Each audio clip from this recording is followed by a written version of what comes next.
This is LS, and you're on Thorin's YouTube channel, so cut the Western shit. Is there a God? Is it possible to even know such a thing? How long do we live?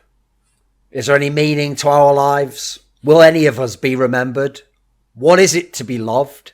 Is it just a fictional hallucination of the mind, seeming to correspond with stimuli in a feedback loop that suggests confirmation bias, makes you believe something like this? I don't know. I don't even know if it's possible to know these things. May not be the case. Epistemologically, these just may all be questions that are nothing but just fantasies that we just think about, we ponder, we seem to get towards. At times we seem so far from. But you know what? As a journalist, as a writer, as a content creator, a piece of advice I was once given that I always stick to is you write about, you talk about, you converse with about what you know. And I don't know any of those things. I have certain suspicions. Some days probabilities lie one way or the other. But what I do know is that Esports Pool sponsors this channel on this video. And I know Esports Pools offers fantasy and betting in a wide variety of esports titles, including League of Legends. So when there is a World Championship, a mid-season invitational, LCK, NALCS, EULCS, other regions, LPL if you're wacky enough, you can bet on the games there. You can go ahead and you can see what the odds are. Oftentimes, meta changes, different players coming in, subs. Maybe you know something they don't. I don't know. Check it out if you're interested. If you're not, what the fuck? It's only a few seconds of your life and I got paid. I don't really care. So, probably answers that question. Probably isn't a God, is there? Why would he create a scenario like this? Who knows?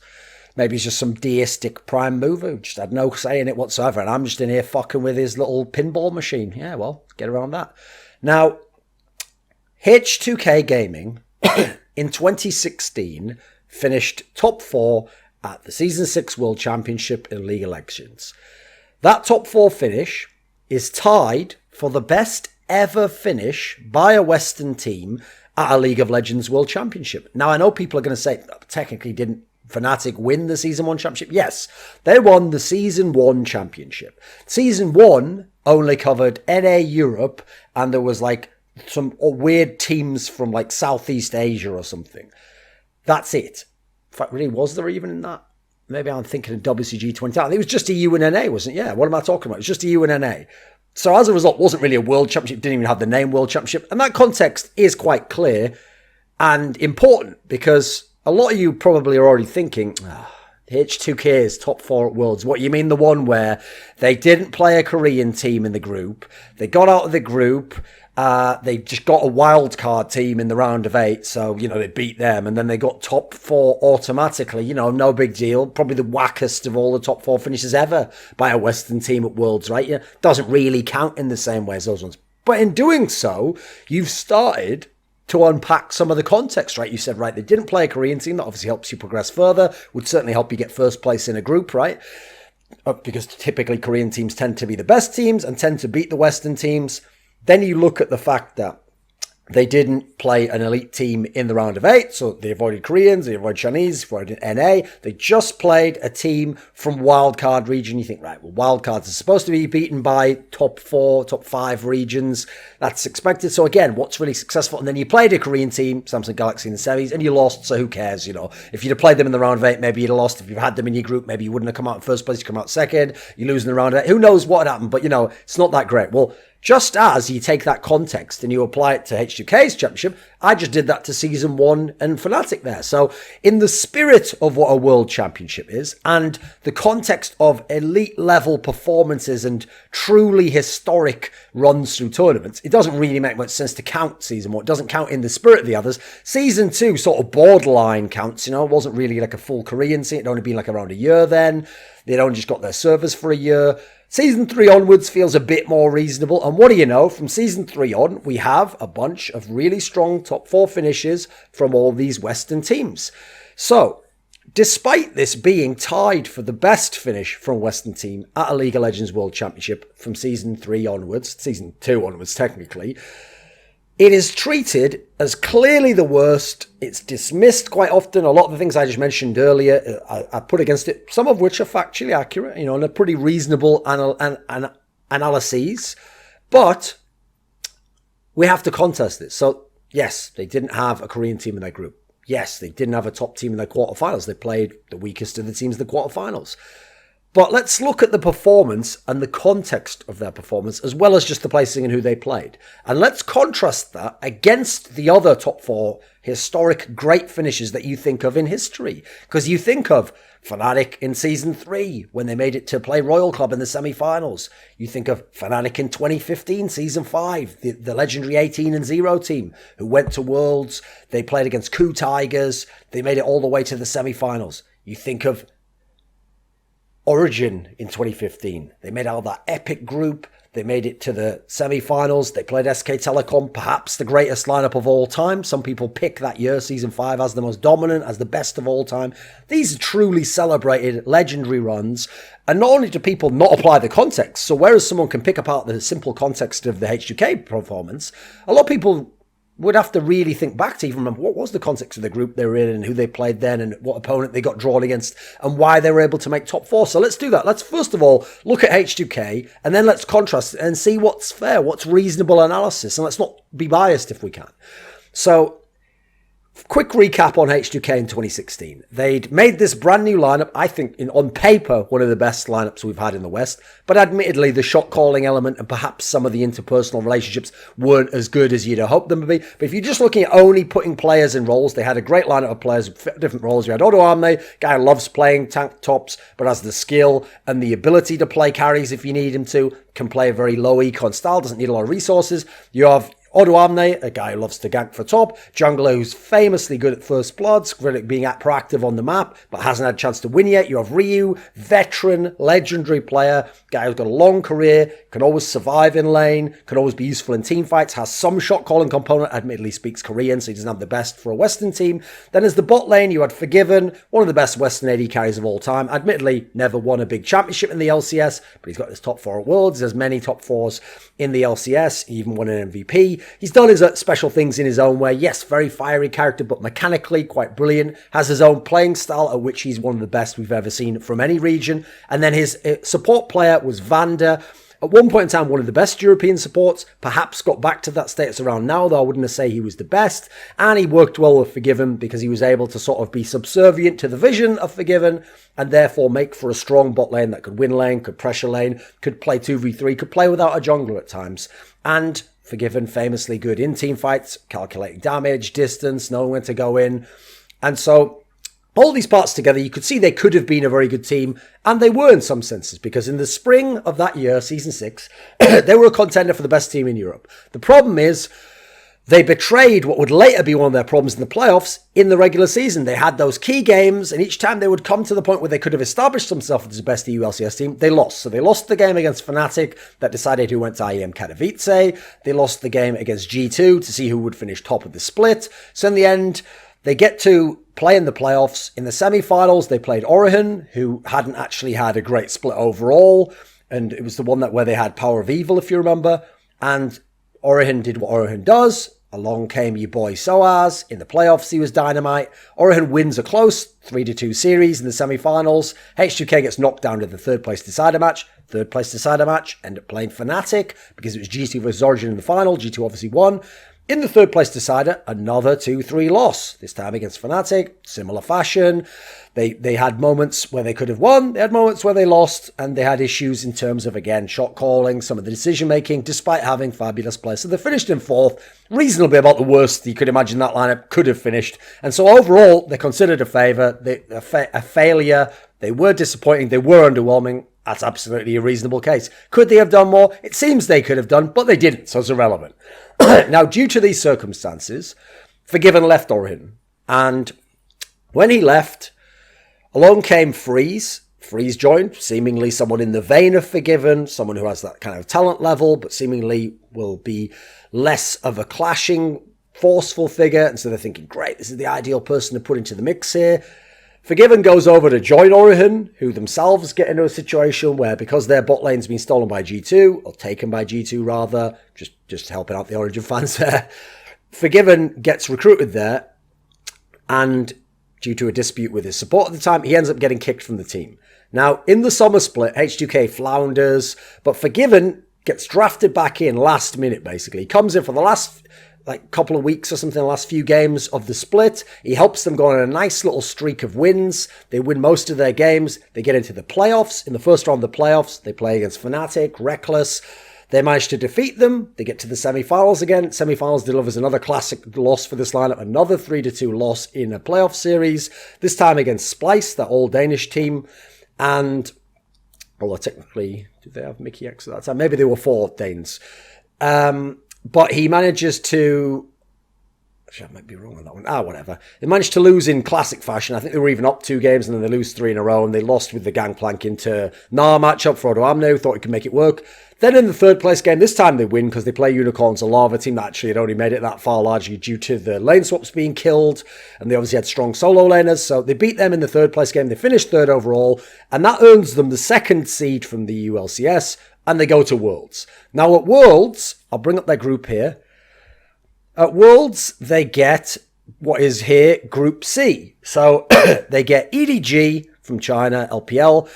They get H2k is them. They get AHQ from the LMS. And they get INTZ from Brazil, International Wildcard Qualifier. So let's look at who these teams are and consider the context before we then look at the results. So first of all, EDG. Now, for people who don't know, because EDG's finish at this tournament wasn't that epic overall, I mean, they ran into the Rocks Tigers, who obviously were one of the best teams of all time, quite frankly, and could have won this Worlds in the round of 8.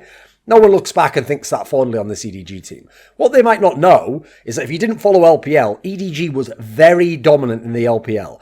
Over the summer split and the playoffs combined, they went something like 22 games to 2. They didn't actually lose in the regular portion of the split. They got into the playoffs. They had a 3-2 series against WE, which ended up being surprising. That team did not end up qualifying, actually, through the regional qualifier.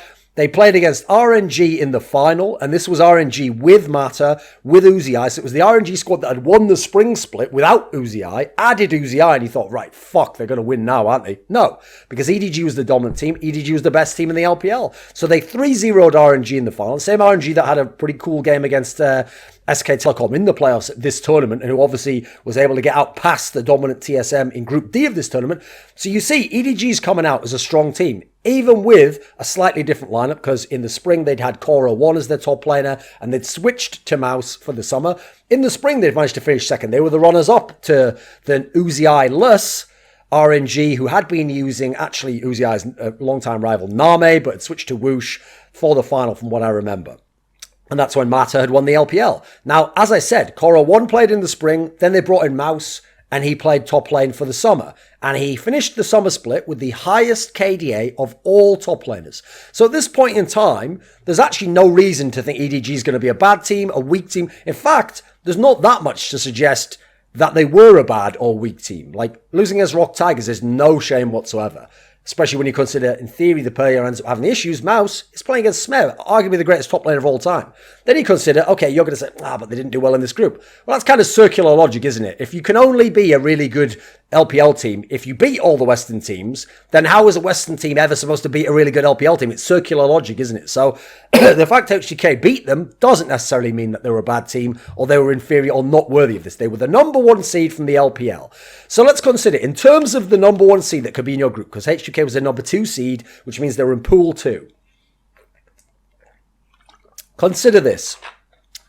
Of the number 1 seeds you could have had, so that would have been, you could have had Rocks Tigers from Korea, easily the worst one to have. They were actually the favourites to win this World Championship, and they were a fabulous team. You could have had EDG, who you did get. Arguably, after Rocks Tigers, the second worst scenario. They're the second best team you could have drawn. After that, you'd probably say TSM, right? Very dominant in N8. So the third worst option was to draw TSM. I think at this point, G2 was actually down in Pool 2 as well. You can't draw a European team anyway. And then Flash Wolves is the least dangerous, least threatening team in theory. Still a decent team, obviously, because of what they did at MSI that year. But they're not as dominant in theory as TSM. They're not on the level of EDG in terms of what they've done overall, the competition level, and they're nowhere near Rocks Tigers. So of the 4 teams you could have drawn for the first seed in your group, H2k actually drew the second worst one. The only way it could have been worse is if they drew Rocks Tigers. Now let's go down beyond H2k. Who's the other Pool 2 team that they got? They got AHQ, long-time championship team of the LMS, but at this point, LMS seed number 2. Because in this scenario, this is, again, something we will rank of the other pool 2 teams you could have had. So obviously you couldn't have had G2. As I said, they're from Europe. You can't have the same region in your group. So the worst one you could have had would be RNG, because we know actually at this tournament they wanted to be very dominant. Obviously you couldn't get RNG after you've got EDG, 2 teams in the same country, but RNG would have been a very strong one. Again, you couldn't have it for this reason. Samsung Galaxy would be one of the worst ones you could have. RNG is probably the 3rd worst you could have. If you'd had RNG, pretty bad, but even so, it's still not Koreans. Samsung Galaxy obviously didn't qualify in the most impressive fashion, but they were a strong team in Korea. They were able to obviously beat KT Rolster, so we know they were a good squad. They wouldn't be a team you'd want, and obviously in this tournament they went on to be fabulous. SK Telecom. Now, yes, they weren't the number 1 seed from Korea, but they'd won the spring split. You wouldn't want to face them. They've got so much experience. They've won Worlds in the past. They're the reigning world champions, admittedly with a change. And actually, no, in 2015 they're not the... Yes, in 2016 they are the reigning world champions. What am I talking about? Yes, okay, never mind that. So overall, I would say in terms of AHQ and CLG hadn't been that strong in the summer split. Who's actually the better team out of AHQ and CLG? That's probably fairly debatable if we're being honest. Like, AHQ's always been half decent internationally. I'll say CLG was mildly better, but they didn't exactly come in this tournament strong, and they obviously didn't play very strong in this competition at all, actually. Anyway, so finally, we have INTZ as the wild card, as the 4th pool. Now, this is actually the 2nd best of the pool that you could get if you're H2K, because you obviously ideally would want ANX. Their team has no experience internationally, basically, whereas at least INTZ has always been a decent team in Brazil. They've done some strong things there. They obviously did well at the International Wildcard Qualifier. You think of the other teams that were in Pool 3. C9, you could have had. Okay, they would have been tougher than ANX or INTZ. Splice, you can't have because they're from Europe. So really, C9 is the only one that would have been that bad. Otherwise, it's going to be INTZ or ANX. Okay, INTZ, actually probably between C9 and ANX, more towards the ANX side of things. 2nd best you could have got of the 3. Now let's consider what happened in this group. So week 1, they went 1-2, did H2K. They lost to AHQ, they beat INTZ, and they lost to EDG. So at this point in time, it doesn't look like they're going to get out of the group. Week 2, they beat AHQ. They beat EDG, the number 1 seed. They beat INTZ. They've gone 3-0, and that actually puts them in a tiebreaker scenario. You see there, 4-2, against EDG for 1st place. Now, remember, if they didn't beat EDG in 2 out of these 3 games as they did, they wouldn't be in 1st place. And if they weren't in 1st place, what would happen to H2K?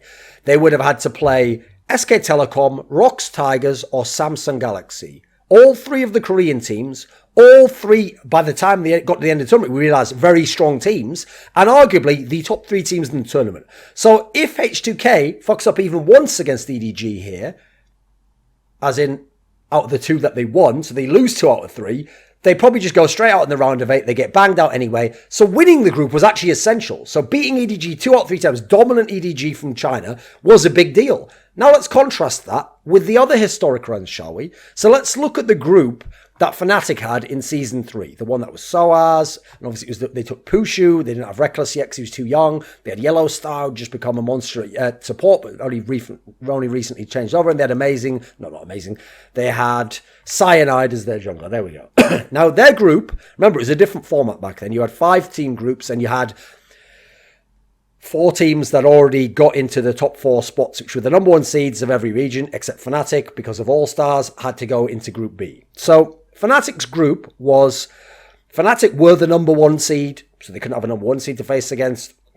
Gambit was the number 3 seed from Europe. Vulcan was the number 3 seed from NA. And MVP Ozone, Samsung Ozone here, was the number 2 seed from Korea. Now, obviously, MVP flunked hard, and aside from MVP, as we saw from the rest of this tournament, there wasn't, and in fact before as well, there was no other team that realistically was a contender to win Worlds or be a top finisher at Worlds. Realistically, Gambit had Voidal, if you remember. You're in a situation where MVP obviously came in as a strong team. They'd had top 4 at summer. They'd obviously won the spring split over there. They'd had this coaching change and they had the organization change, but no one knew what the difference would be. They brought in Looper instead of Om. Seemed like an upgrade. Now, what ended up happening was Fnatic beat MVP Ozone twice, but the same MVP Ozone team lost 2 out of 3 games to Gambit. They beat Gambit twice, but Gambit had Voidal, not Edwards. So it wasn't the true Gambit 5-man lineup. They went 1-1 with Vulcan because they got upset in the first game, but they beat them after that. And they 2-0'd Mineski, who wasn't a good team. So they easily topped the group overall, 7-1, and they get to go into the playoffs. Obviously, only 2 teams from each group make it. Is that a straight fire group? I'd go ahead and say no. Actually, of this tournament, the hardest group by far was Group A. Because you look, SK Telecom, best team in the world, best team in the tournament. OMG, really strong team coming out of China. It was surprising they'd been upset by Royal Never. Well, it was just Royal Club at the time. A lot of people thought they could have been the number 1 seed. They'd won the LPL. Those 2 teams are easily top 3, top 4 teams at Worlds. No one was picking Gambit to be a top 4 team at Worlds. MVP Ozone, yeah, some people were, in as much as they're Korean, obviously ended up flunking. So overall, even including Ozone at their perceived strength, it's not as tough a group overall in terms of trying to get out as a top 2 seed as Group A. But if you take into account how the teams did play, it was a much easier group. So actually, not really that crazy a group. Now let's look at Season 5 Fnatic. Season 5 Fnatic, who are over here in Group B, oh lordy. They end up with, they are the number 1 seed themselves. They get another number 1 seed in AHQ, because at the time they were in Pool 2 was LMS. And this time AHQ were the champions of the LPL at LMS. They get Cloud9, who were the number 3 NA seed. If you remember, this was the one where they had High as their jungler, and they'd gone through that epic run in the Gauntlet. And the final one from Pool 3 was Invictus Gaming with Kakao and Rookie, and they were the number 3 seed from China overall. Now, if we look at this group, there's no Korean team. Now, that counts against H2k, bizarrely, to have no Korean team, and yet there's no number 1 team from China here to make up for it. There's no Korean team of any stripe to make up for it, but it's fine, apparently, for Fnatic to get out of a group with no Korean team in it. That doesn't get held against them, so no Korean team. The best seed, aside from Fnatic, is AHQ, coming from LMS at the time, not considered a top region. This was actually one of the tournaments where they broke out, really. And the worst seeds in the group are NA, a team that was obviously a bit shaky because High wasn't a proper jungler. And in fact, this game, it ended up being a joke, but admittedly did come in looking like they had some strengths in Kakao and Rookie, and they could have done something here, even though they didn't. So the worst seeds are NA and China. So, you know what? Having NA and China as your worst seeds, that to some degree balances it out a bit. You don't have as much strength top heavy, but you don't have as much weakness. You don't have the wild card outright in the group. So, okay, not that terrible, but not a particularly strong group either. What happened then? Week 1. In comes Fnatic. They beat Invictus Gaming, the worst team in the group. They lose to AHQ. What's that? They lost to AHQ. That's what H2k Gaming did. Different team, different seeding, sure. They lost to Cloud9, who had High as a jungler. Not even a jungle main, and with a dogshit champion port spot in time. They lost to them. So, you know what? This is reminiscent of what H2k did. They went 1-2. Next week comes around. What do you know? They go 4-0 like H2k did. They beat Cloud9. Again, not exactly an amazing team. They had one fast push comp.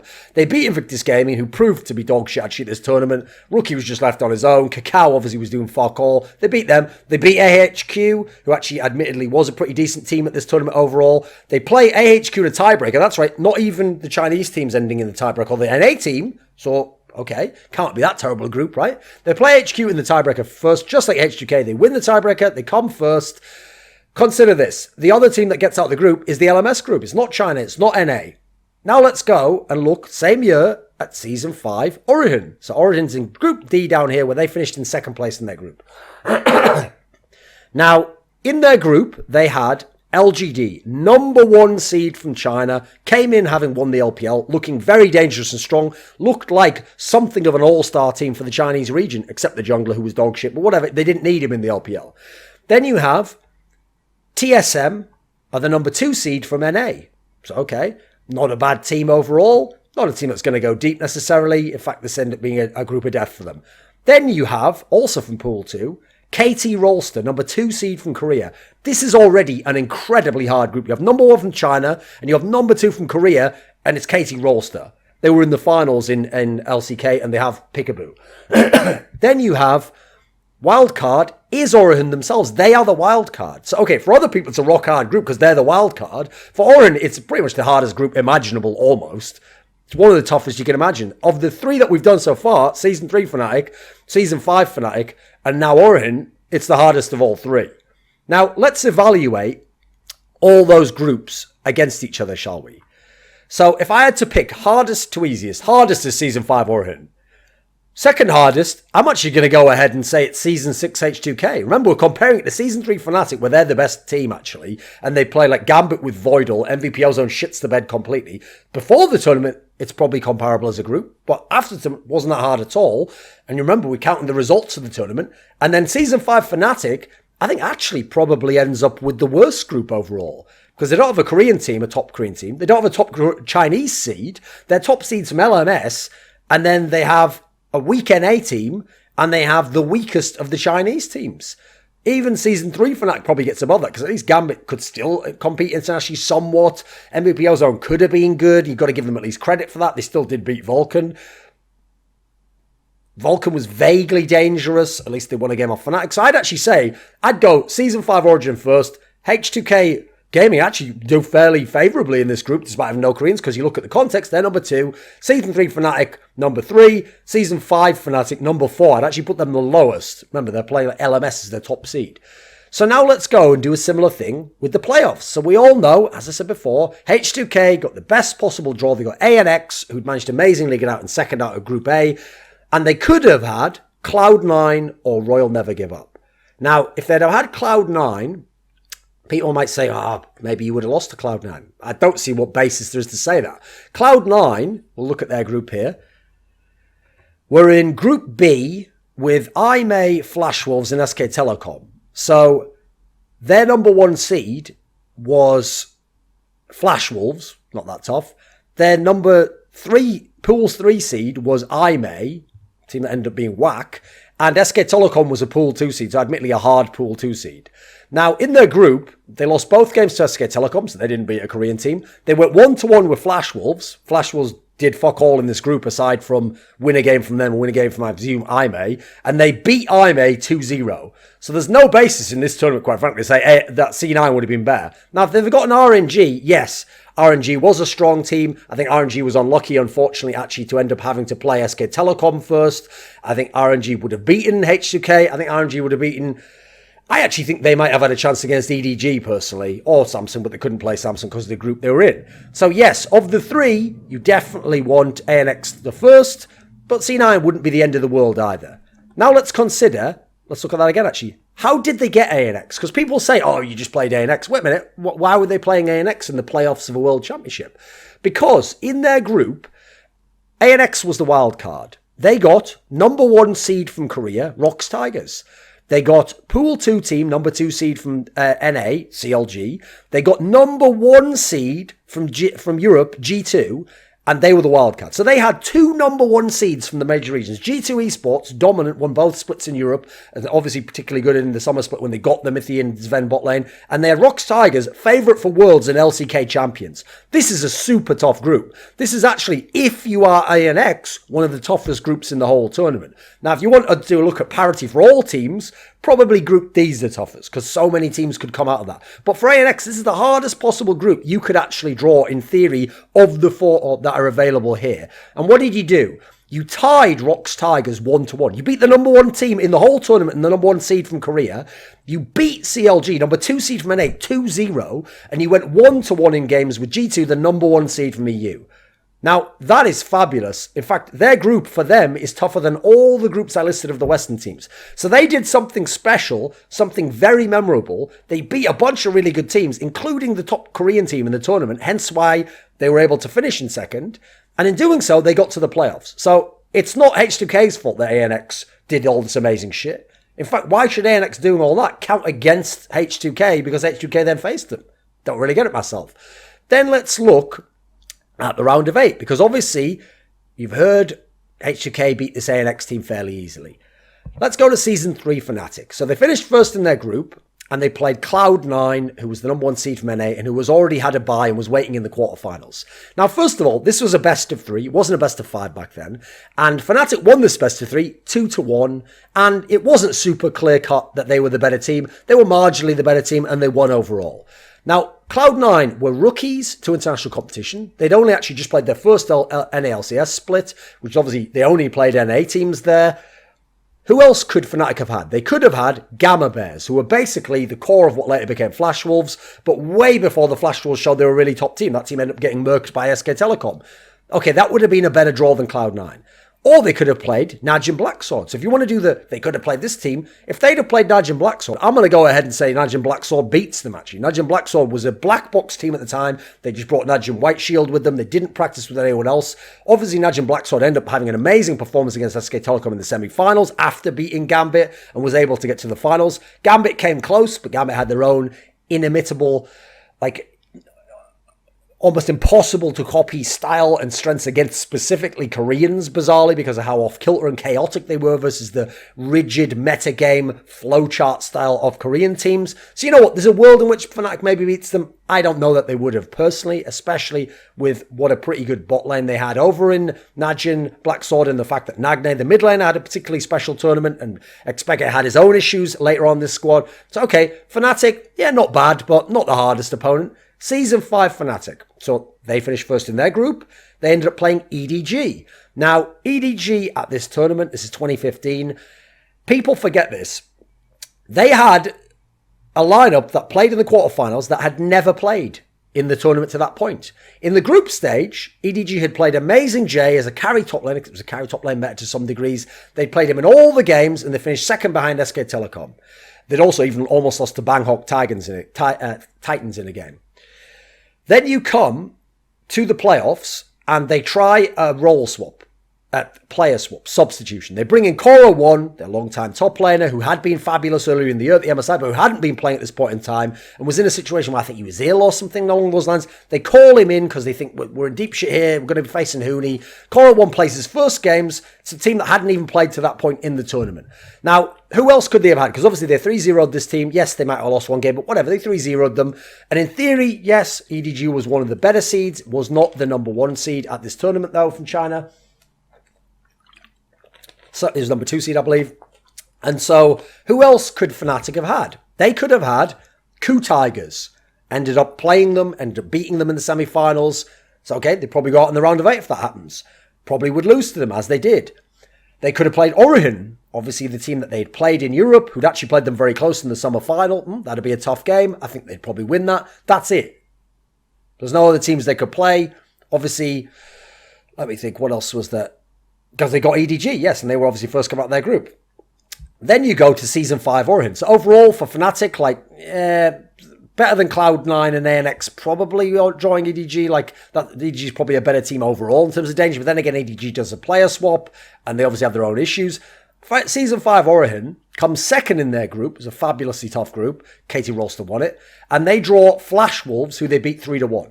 Now, funnily enough, H2k is allowed to draw ANX because H2k finished first in their group and ANX finished second. So you know what? You get second place teams. It's okay for Fnatic to draw Cloud9, even though they're both number 1 seeds because it's a weird format. It's apparently fine for Fnatic to draw EDG because Fnatic wins their group and EDG comes second. It's only not okay for H2k to get ANX, even though to do it, H2k had to win their group and ANX had to come second in a really tough group. Then you get to Origen and they just get a pass for having Flash Wolves. Now, Flash Wolves were the easiest of the number 1 seeds from the group available because this could have been the same Fnatic I just described, who was one of the best of all time from Europe, or it could have been SK Telecom, who won the tournament and was utterly dominant and only lost to Tigers, the only team they lost the game to. Now, why did they get Flash Wolves? This is why it's okay to get Flash Wolves, because Flash Wolves did something amazing. Flash Wolves beat Tigers, the core of what later became Rox Tigers, who lost to ANX in a game. They beat them twice. They won both their games against Tigers, and hence they were able to get out first place. Now, in this series itself, it ended up actually being the closest of all the series we described here, aside from the Fnatic C9 one. It was a pretty close series. Flash was actually led in a few of the games, messed it up in the mid game. Fnatic capitalized completely. Fnatic had the better players, arguably, and Fnatic ended up going on Origen, and I'm thinking of it because it's so as in Expected, and Origen managed to go on to the semi-finals. So if I had to rank the round of 8 opponents and matchups, I'm saying Season 5 Fnatic, let's see, probably hardest, because still EDG has some strong players. They still in theory pose some threat.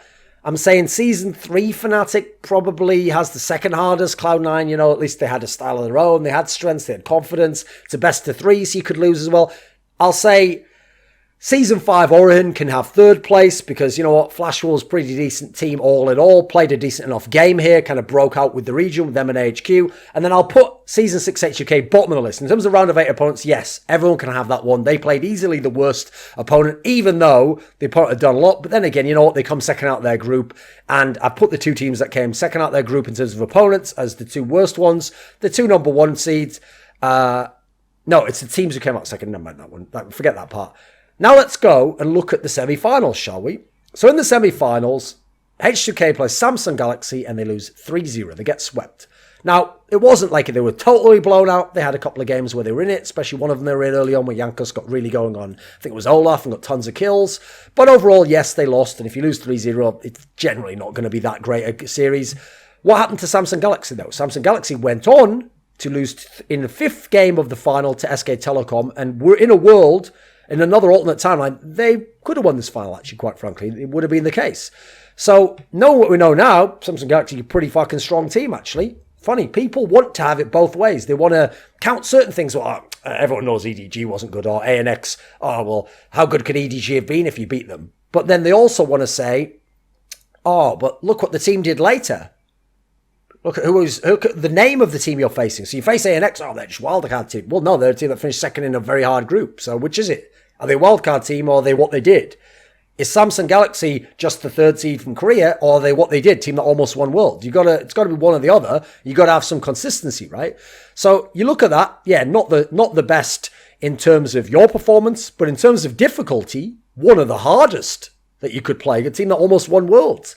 Now let's look at the other ones, shall we? So Season 3 Fnatic played Royal Club, Chinese team. Now you notice they didn't play against a Korean team. They played a Chinese team. Why is it okay for them to lose to a Chinese team at this point in time? And yet we're talking about Koreans when it comes to some of these other teams. So they lost 1-3 to Royal Club. And quite frankly, yes, Royal Club went on to finish second, but Royal Club got utterly smashed by SK Telecom, had no chance to win the finals. Terrible stylistic matchup and terrible macro, quite frankly. So you look at Royal Club, this wasn't that close a series, actually. Fnatic got pretty outplayed, SARS had a great series. Expect had a nightmare series versus Whites, where he got counterpicked, outlaned a whole bunch. And all in all, team fighting of Royal Club, yeah, it was significantly better. This was actually not that great a semi-final for this team that finished top 4. Go to Season 5 Worlds, Fnatic. Okay, they played H2k's, a team that, yes, was a good team. They had to come third for 3rd seed this time around, but obviously the core of them was fabulous over that year and later years. It became Rox Tigers, had chances to win numerous LCK titles, even though they only won one in the end a year later. This was a team that also went on to finish second. So, okay, not the best team in the tournament. And Tigers won 3-0. Now, yes, not all of them were complete stomps. There was the key factor of Smeb being fabulous in the top lane, Huni having his own issues and tilting. But still, it was a 3-0. Then you go to Season 5 Origen. Season 5 Origen had to play SK Telecom. They got beat 3-0. Wasn't really that great. They had like an odd moment where they looked like they had a chance. But ultimately, that was, as many people say, if not the best, one of the best teams to ever play League of Legends. And they went on to win Worlds. So of the 4 teams we have playing a semi-final match, only one opponent goes on to win Worlds, and that's Season 5 Origen. So if we're going to rank them, hardest to worst, hardest semi-final opponent has to be Season 5 Origen. They got SK Telecom, amazing team. Second hardest, I'm going to go ahead and say it. It's Season 6 H2k, isn't it? Because they played Samsung Galaxy, who almost won Worlds, who was fabulous, not only smashed H2k overall, but then had a great game against SK Telecom in the final, could have won Worlds. Season 5 Fnatic gets to come third with H2k, still a very strong team, still made it to the final, only seemed to win a game of SK Telecom. Season 3 Fnatic gets to be bottom of the list here. They are 4th now. Right, well, here's the thing. I've just gone and I've ranked them. I've ranked the group, I've ranked the round of 8, and I've ranked the round of 4 of all these teams. So when I add that all up, let's say, I for the sake of testing this out, because I can give you an aggregate from my mind. From my mind, I would say overall, Origen probably had the hardest because he had a super tough group. They had not that hard an opponent in the round of 8, but then they had a very hard opponent in the round of 4. So they're going to get number 1, aren't they? Beyond that, you're going to start picking between the Fnatics, right? So what I did was I made it where if you had the hardest, I gave you 4 points. If you had the second hardest, I gave you 3. If you had the third hardest, I gave you 2. And if you had the least hard, I gave you 1 point. And I just did it for all 4 teams and I added up and I gave an aggregate score. Now, that's just a way of having a system to do it. And you know what? It ended up fairly similar. I got Season 5 Origen had 10 points. Season 5 Fnatic had 7 points. H2k of Season 6 had 7 points, so they were tied for second. And last place was Season 3 Fnatic with 6 points. So when you think of it that way, Origen had the best run. They had the hardest opponents overall in aggregate. They had the toughest opponents. They had Koreans at every stage in terms of they had them in the group stage, and then they had in the semifinals. Then you had Season 5 Fnatic. Okay, because of what they did in the season, yeah, let's rank them above the team of H2k, because they had not that hard a group, quite frankly, but then they had a little bit of a harder round of 8 than some of the others. Then they had a pretty tough semi-final, but not the toughest. So, you know, overall, never the worst generally, except maybe the group. Okay, let's go ahead and give them second place or tied for second place. Then we have H2k. Think of H2k this time around. They had a reasonably tough group when you look at the others that we're talking about. Because remember, if you get a lot of Koreans, you're probably just not making it far in the tournament anyway. Eh? So none of these teams generally are obviously getting a lot of Koreans in their group. Then you go and look, round of 8, it's obviously a piece of piss, the easiest by far. But semi-finals, actually pretty fucking hard all in all. And remember, you don't only count wins into someone's performance at a tournament, you count how you play in losses and who you lost against as well, right? That's surely the context that people want to throw in. Oh, you just played ANX. Well, then let's see who you played after that, right?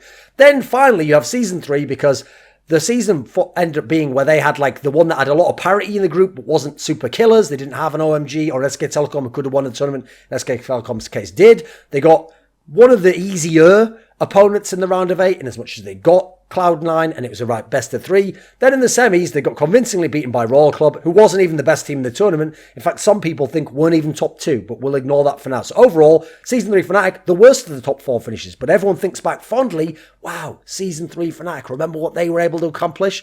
So when you look at it now, yeah, actually H2k, it wasn't some godlike performance. Yes, they weren't going to win Worlds.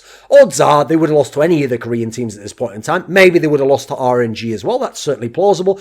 But you know what? They did accomplish something special. They did accomplish something worthy of being considered in the similar category and ranked among the all-time great finishes from the West at Worlds. And people display a lot of hypocrisy in counting things for and against teams purely seemingly based on whether they like the team or the region in question and their own internal biases. I think if you're fair and you try and take a balanced analytical view like that and be objective and look for what you think is actually the truth and be as honest as you can, actually it was a much better finish than people give it credit for being. This video was made possible by Dean Tanglis, Sanity, Gardner Wilson, Andreas Snazore Westerlund, Alex Adams, Mikkel Hansen, H2k's Minion, Anthony, Bash, Daniel Yordanov, Yordan Tsenkov, TTMXMP, VeXii, HawpT, and Travis Greb.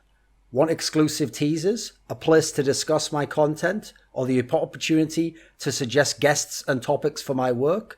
Join the Scrilluminati today via the Patreon link.